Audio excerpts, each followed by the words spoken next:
Hi everyone. Just a trigger warning, we are about to talk about sensitive topics including miscarriage, illness and loss. So please only continue listening if you feel emotional safe to do so.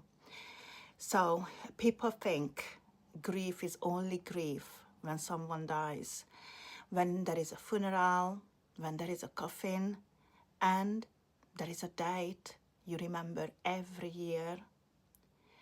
But grief is so much bigger than that. Grief is not just losing someone. Grief is losing the life you thought you were going to have. When you miscarry, people sometimes say, "Oh, it was early. You can try again. At least you know you can get pregnant." But it wasn't just a tiny baby. It was the moment you imagined telling your partner.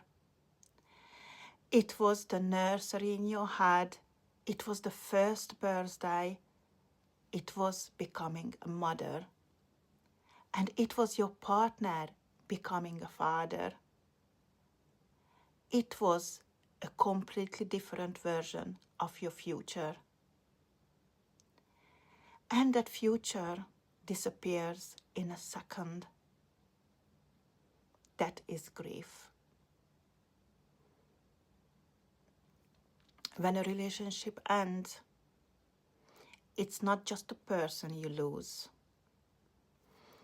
It's the holidays you imagined, the house you were going to buy, and the version of you that existed in that relationship, the safety you thought you were building. You don't just lose them. You lose the life you were planning. That is grief. When you don't get the promotion, it's not just a job title. It's the confidence you thought you would feel, the financial freedom you imagined, the respect, the new chapter. You already lived that future in your mind. And when it collapses, something inside you collapses too. And that is grief. When someone you love has a chronic illness, you start grieving before they are gone. You grieve every hospital appointment, every bad day, every moment they are not who they used to be. You are grieving the slow goodbye. And sometimes that is even lonelier. Grief is not just death.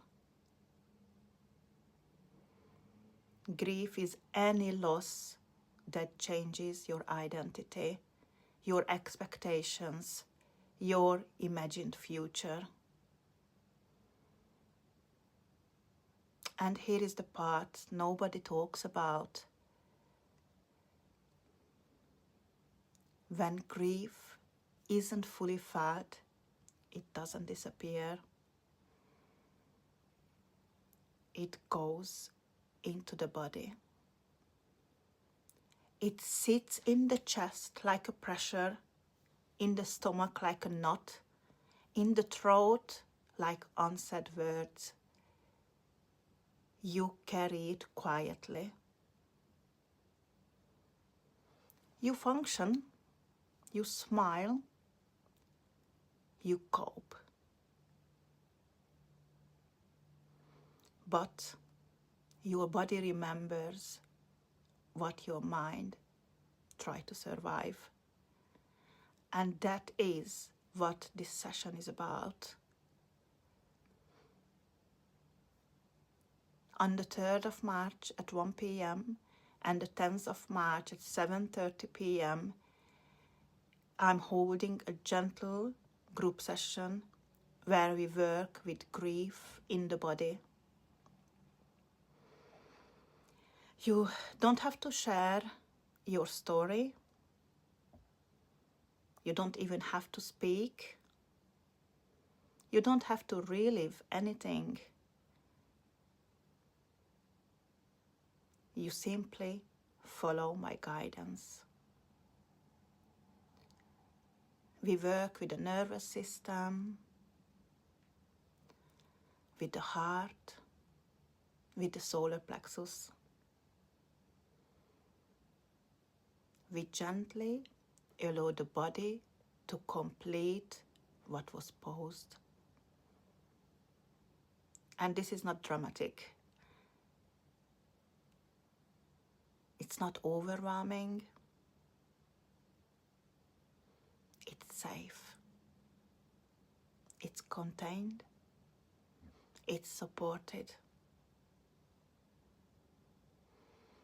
Because grief isn't weakness. Grief is love with nowhere to go. And sometimes all the body needs is permission to soften.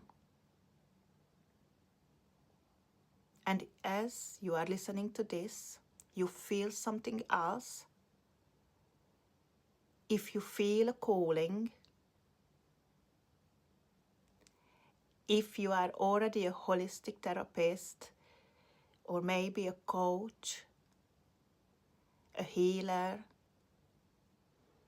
or you work with people in any capacity, you have been feeling to start something meaningful, something that truly supports others through grief and loss. I am also running a 2-day retreat style training on the 13th and 14th of June in Wolverhampton in the Rectory House.